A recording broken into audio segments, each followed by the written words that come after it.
slide 29. We've been talking about, our primary subject is strengthening marriages, okay? In more detail, it's going to be a topic on marriage, divorce, and remarriage. So right now we're looking at marriage, and last week we were talking about all these wedding traditions that really are biblical. You know, if you think about it, they really are biblical. And so much of what we do in life is biblical, and we don't even realize that, you know. And this is kind of, I think, maybe the last slide on that topic. And then we're going to kind of change gears a little bit. But what is the purpose of the receiving line?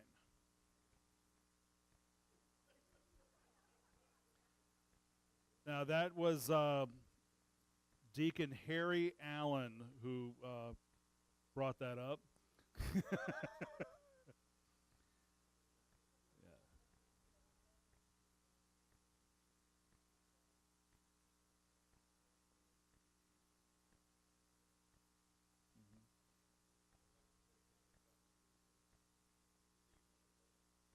Right. Right. And as I said last week, that all these crazy questions, it always boils back down to covenant. You know, everything about the marriage relationship is a covenant, okay? And again, this is for the witness to give their blessing. When someone gets married, they get married in the eyes of God and in the eyes of man, right? And Scripture clearly tells us where 2 or 3 are there to bear witness. So it's a legal precedent, if you will. And so now they're there to give their blessing. Why is there a reception with food?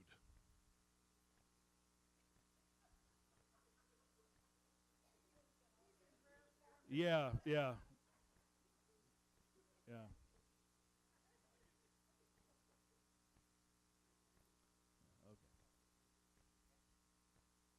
Yeah, I agree. I agree with that. It is customary to, yeah.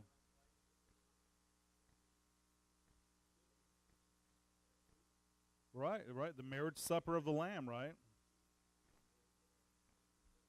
Exactly. Yeah, the reception invitation represents an invitation to salvation, and the food represents celebration and the marriage supper of the Lamb. That's exactly right. So, not yet. No, not yet. Why does the couple feed each other cake? You ever see where like they stick the cake in each other's face and stuff like that? I don't like that. Yeah, I don't. I'm not into that. My wife's not into that. But some people, you know. Yeah, yeah, yeah. Okay. It symbolizes becoming one flesh, right? You're feeding each other, because you're one flesh. Okay. And I think that might have been the last of the traditions. Yeah, we looked at a bunch of traditions last week. We covered those. Yes.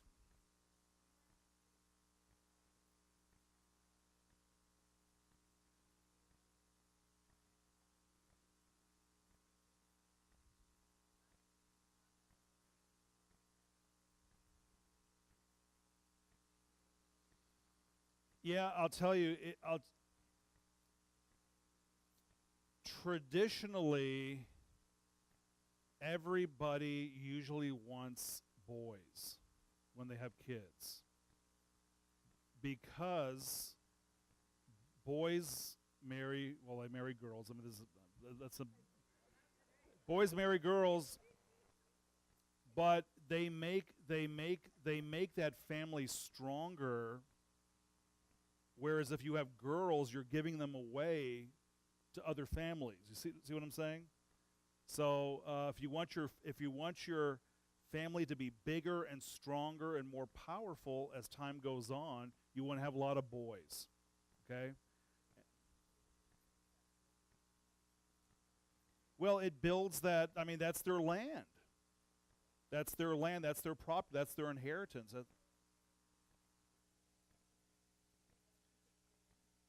Well, she's betrothed to the guy. Yeah, yeah, because they're building the addition onto the home. You know, he's preparing for his bride.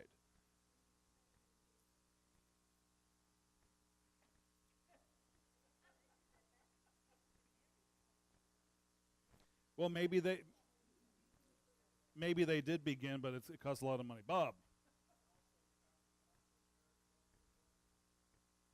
Yeah, exactly. Yeah, the bloodline and the name and everything, correct. Right.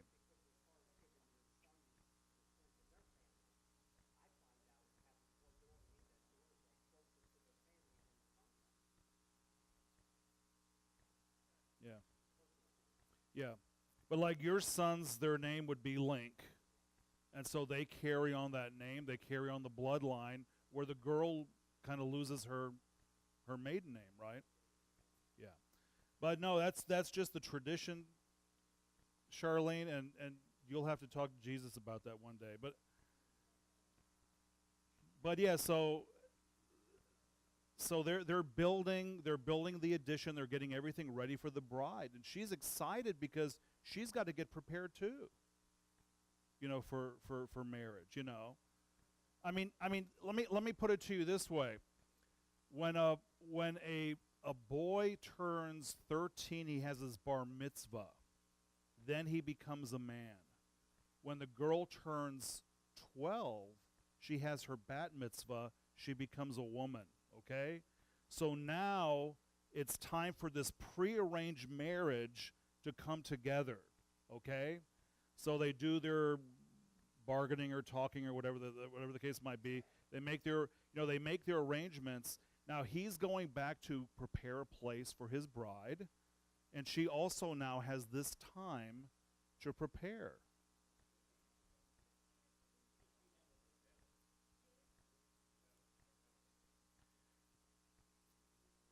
You know, there is a dowry. There is a dowry, okay?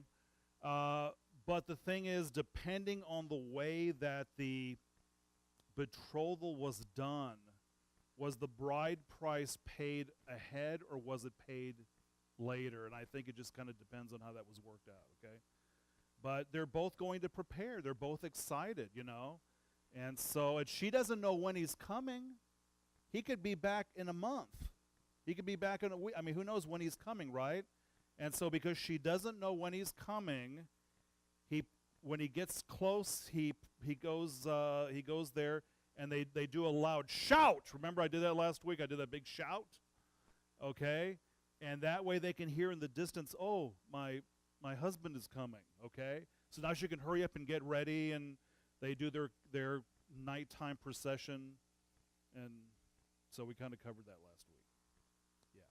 But that's their tradition. That's the way they do it. So, okay.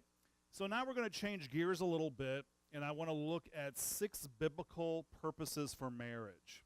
Okay? If you're taking notes. The first one is companionship.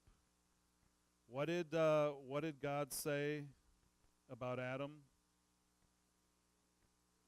Not good for him to be alone, right?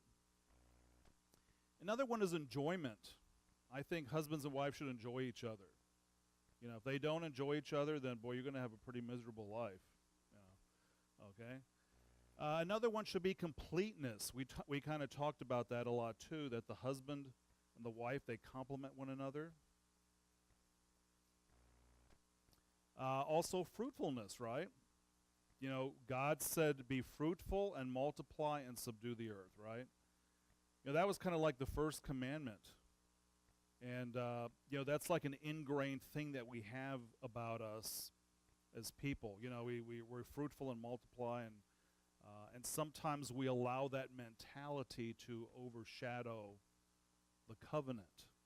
And we want to be fruitful and multiply with everybody, but you can't do that, can you? You know, it has to be within the confines of the covenant, right? Also protection, right?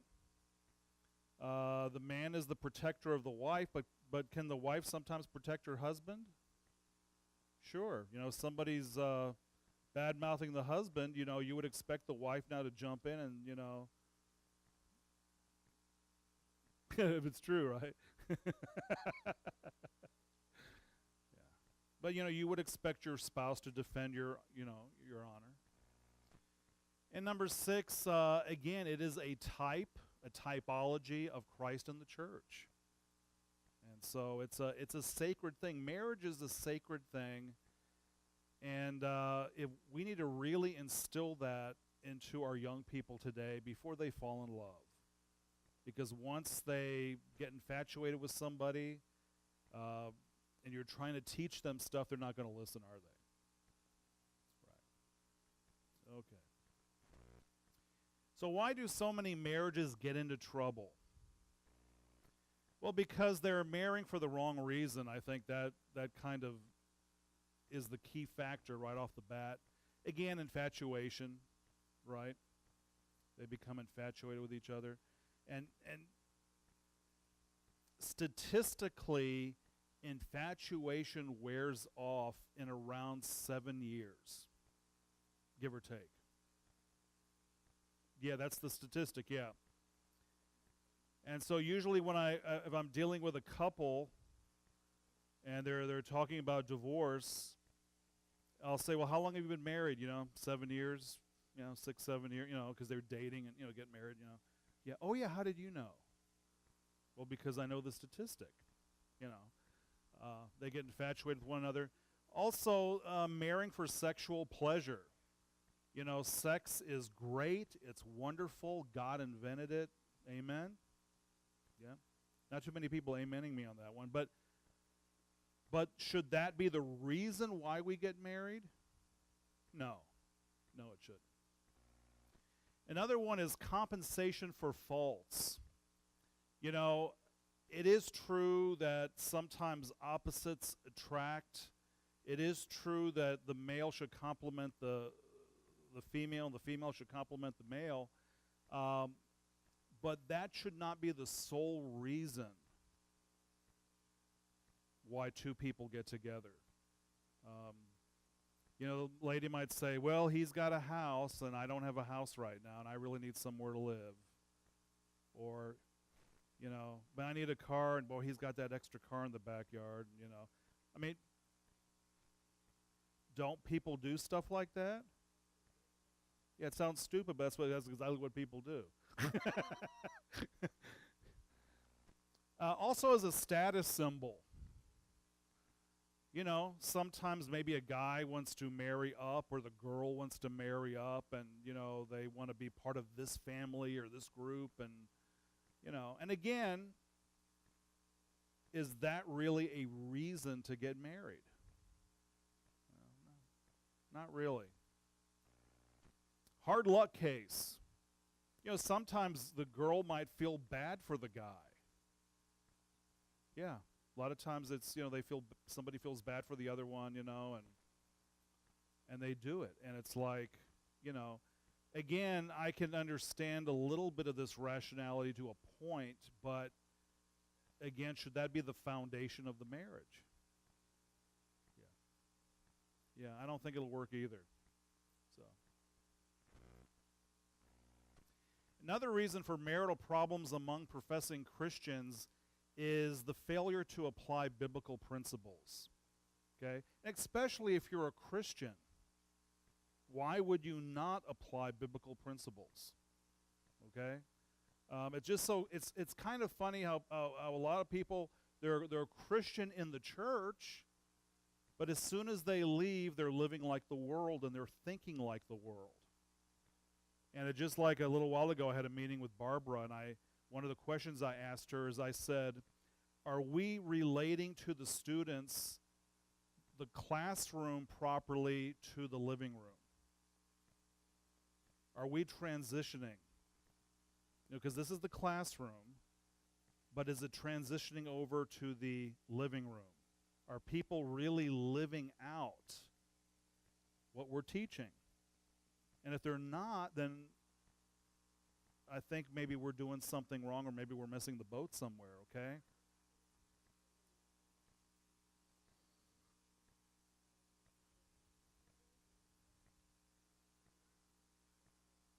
That's always a possibility. It always is. You never know.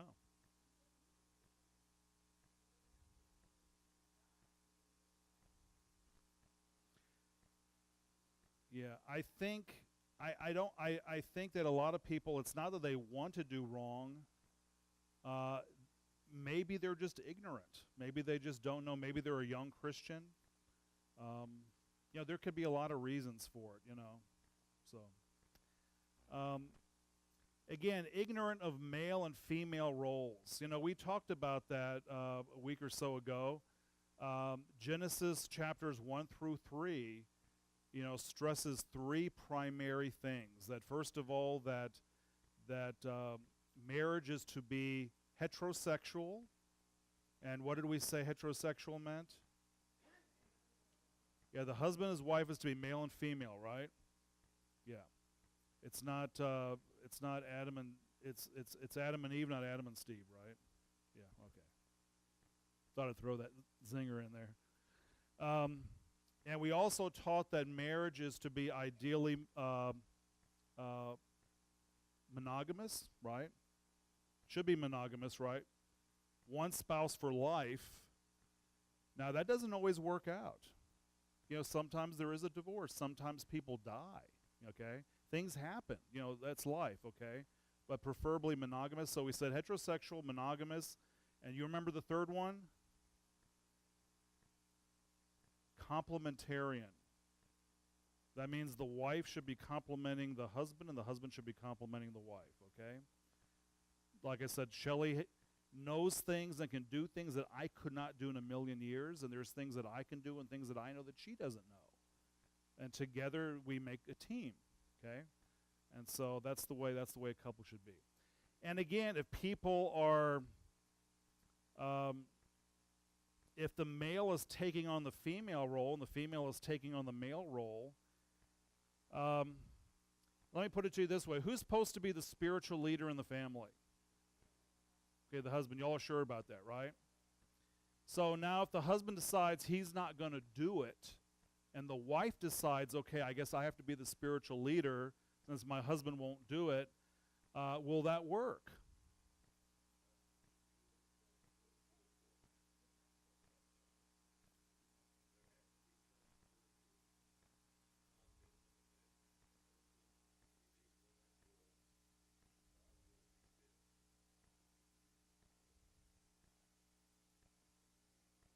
Okay, now that I agree with that. Okay, I agree with that. I wonder why the power's fluctuating.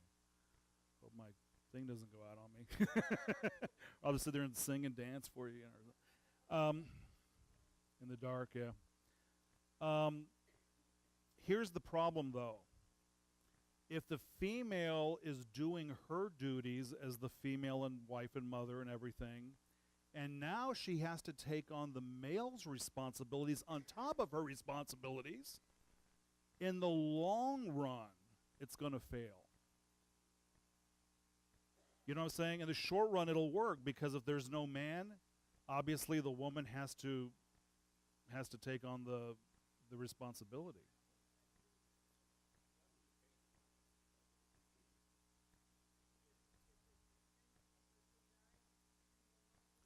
Oh, okay. Well, the thing is, God knows there's no man there, okay? But I'm telling you that if the man is there and he's not doing his responsibility, in the long run, it's going to catch up to them and it's going to cause problems.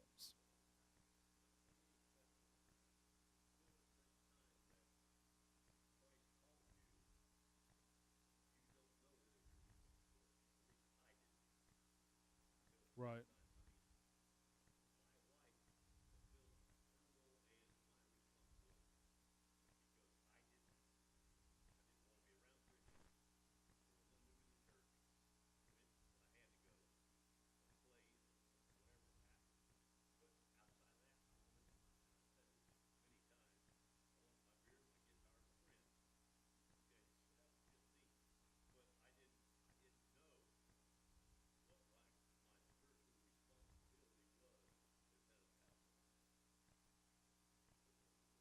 Yeah.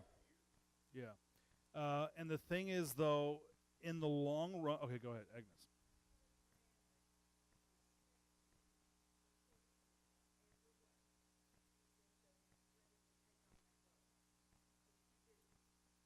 If the man is saved, he needs to take on that role. Right, yeah. I mean, if he's saved, he needs to do it. And if he's not saved, well, then he's not going to do it. How can he do it? Yeah, I mean, let me put it to you this way. In the absence of the man, the lady has to do it. There's no doubt about that, okay?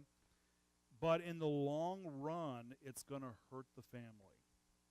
And let me put it to you this way. When you have kids and they look like these beautiful, perfect children, they can be hurting inside and you don't even realize they're hurting inside till much later, okay? Scripture is very clear. Husbands, do not provoke your children to anger.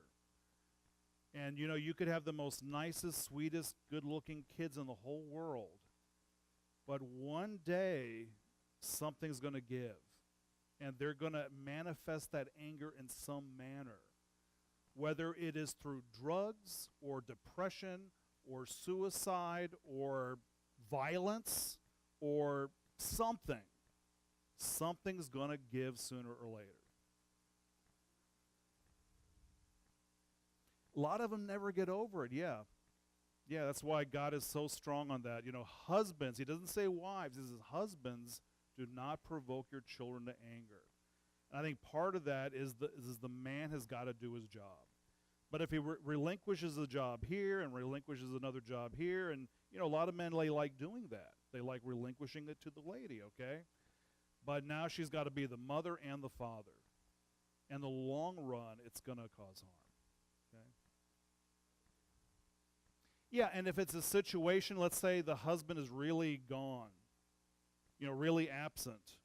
Yeah, God is a God of grace and mercy, right? I believe that he can empower that woman to do that. But you know what? That's not fair for the woman to do that. It's not right for the woman to do that. You know, the husband should fulfill his role, you know.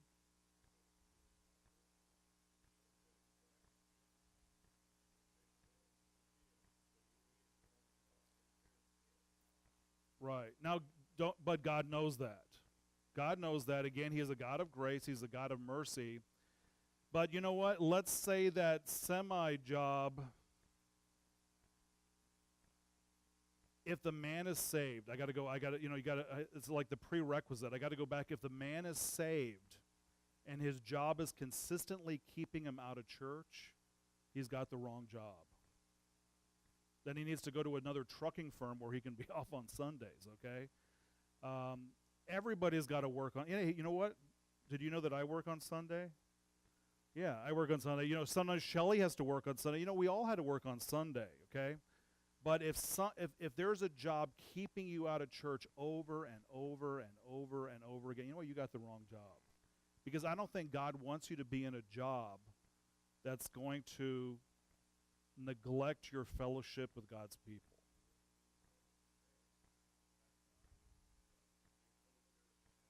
Yeah. Yeah. That's terrible, isn't it? Didn't they call it the blue laws years ago? And everything was shut down and everything, and yeah, and you know, and logically the police department will be open, the hospital will be open, the electric company will be open, and people will always have to work, okay? And God knows that. You know, God knows that. But looking at the overall plan for the family, you know, he says, fathers, do not exasperate your children to anger. We have a lot of angry kids out there, you know. Back in the 1950s, the biggest problem, according to all the statistics and all the school systems, you know what the biggest problem was?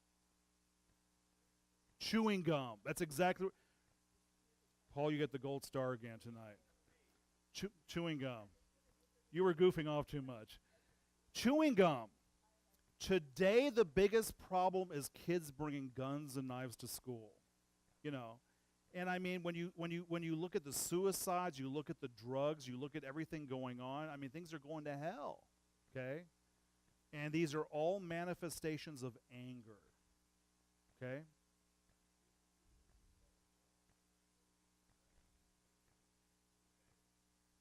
Yeah. Yeah.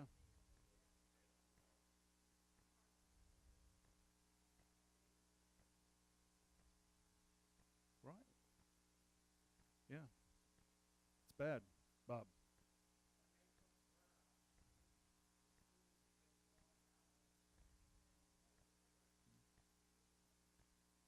Well, it's not just this prayer, it's the Ten Commandments out of the courthouse. It's everything, right? Because government, I don't want to get down to a government to a point, not completely, but to a point, it can legislate righteous living to a point. And if you look at the fall of every culture on the face of the earth, it was because leaders were not living up to the laws they established. In other words, they were being hypocrites. And if you see your leader being a hypocrite, well, then you're going to say, well, golly, if he can sin, then I can do it too. And so it puts all the whole culture into anarchy, you know.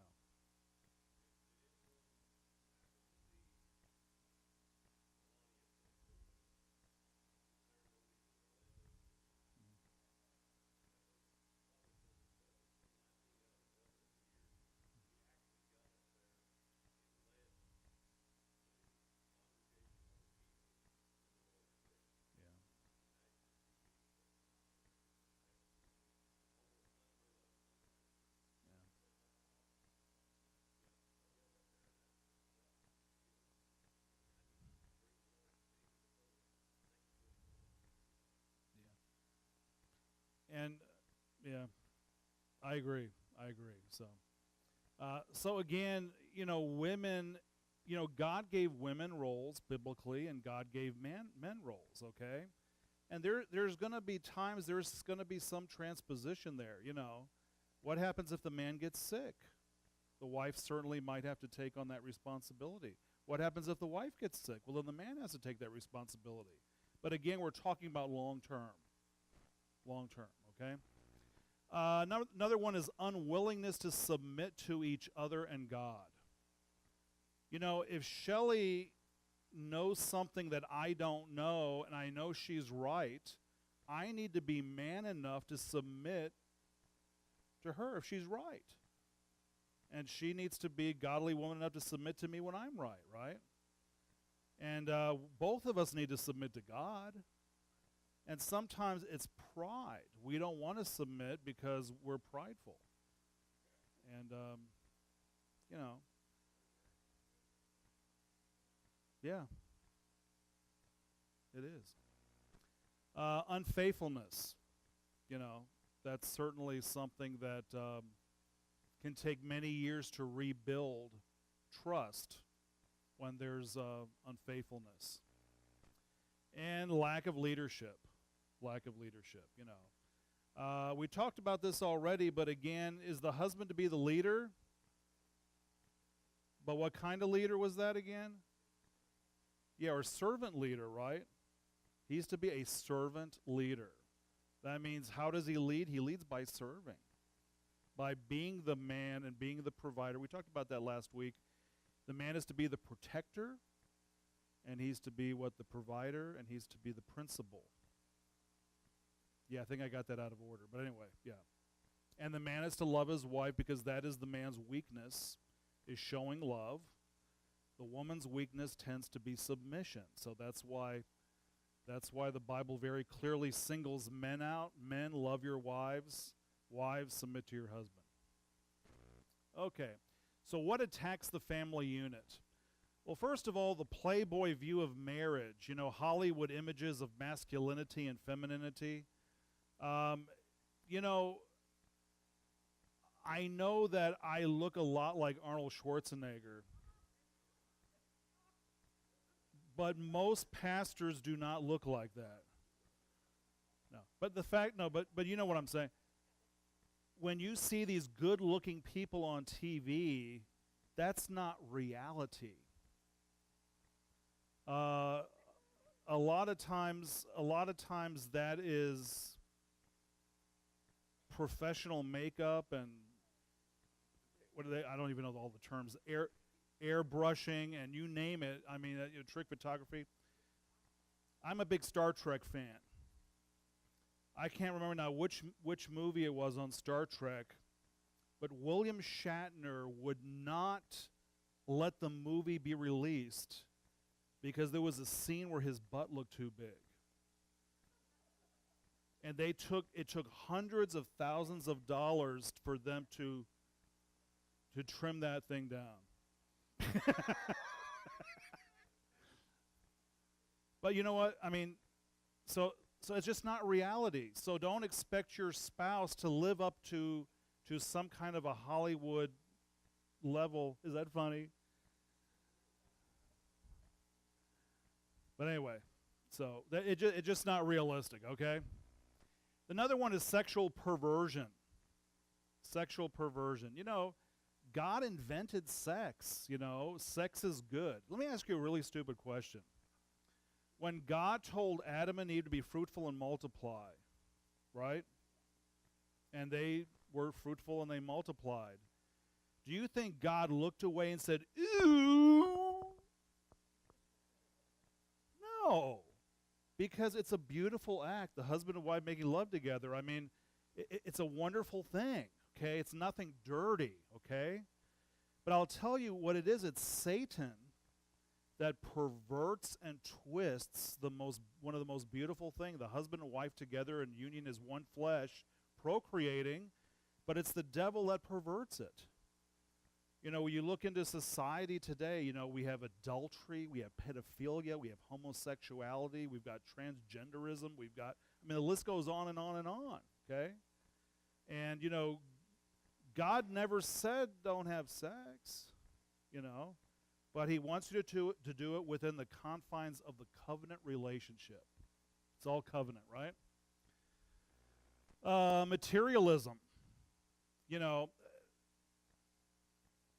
I don't know what it is today, but young people think that they have to have it all, and they have to have it now.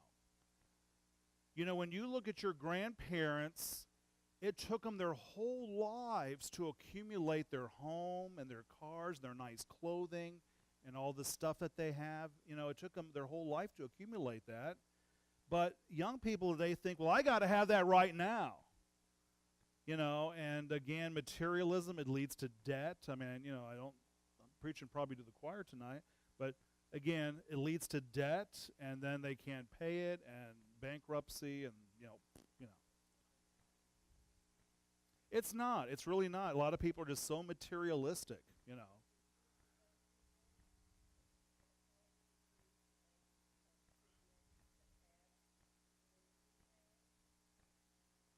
Yeah, but we're failing to teach them that they got to pay that college off. Let's get out of debt first, and then we can start accumulating wealth. Yeah.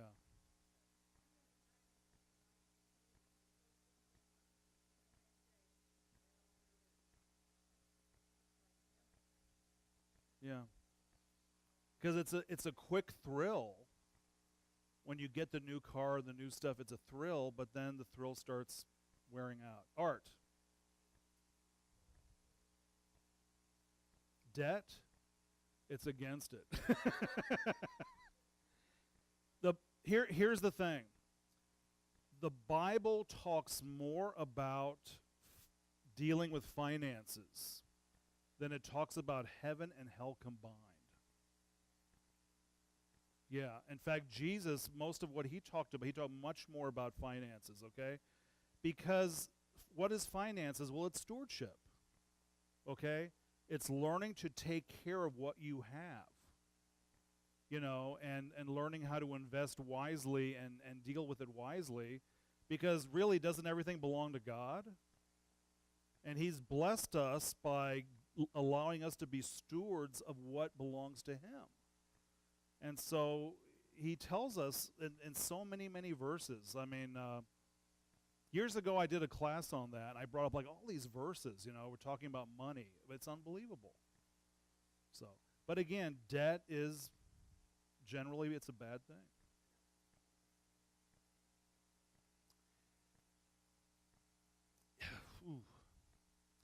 It says that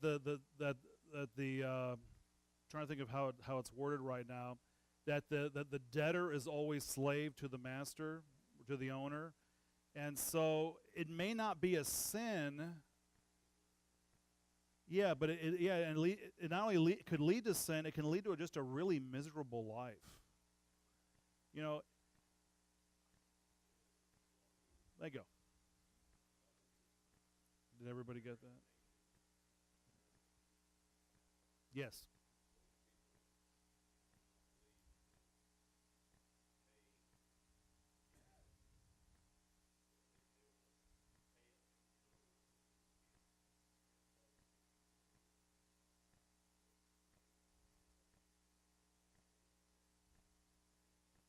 Yeah.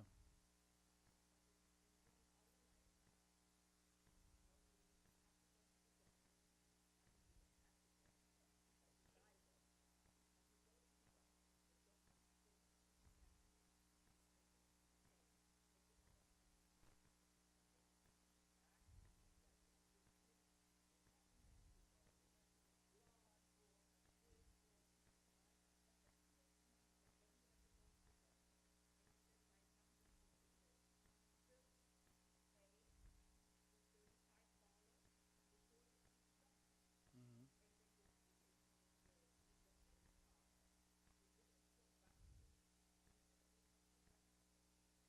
Right. That's why there's a biblical way of dealing with money and budgeting and financing and uh,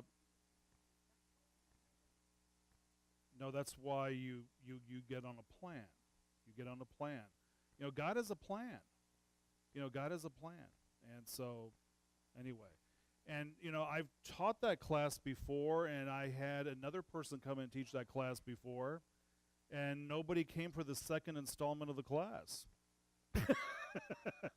The first installment was making a budget, right? And when everybody gets the budget, or we would be willing to help them do the budget, then the next step was to take it to the next level, and nothing ever came of it. So again, I think we're running out of time, but I think the bottom line is, the Bible has a lot to say about money. Sure has a lot to say. So maybe we'll do that class again, and I know someone who would be really good at teaching that class. But anyway, let's finish this slide out real quick. Materialism, modern views of marriage. Modern views of marriage. For example, premarital sex.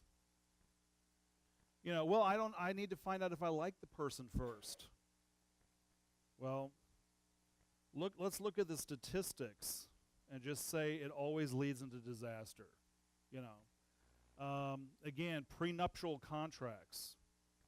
Well, isn't a prenuptial contract just kind of making a bet that you're going to fail? Yeah, it's making a bet that you're going to fail. Roommates. That is especially bad, especially if you're a young couple and you bring someone like an extra roommate in there. Always leads in disaster. Open marriages and swinging. And a lot of times maybe the guy's like, oh, come on, it'll be fun, the lady gives in and does, maybe it's the lady, right? Tell us more. No, but anyway, but again, talk about ruining your marriage, and it's gonna end in disaster. Okay, and was that the last one?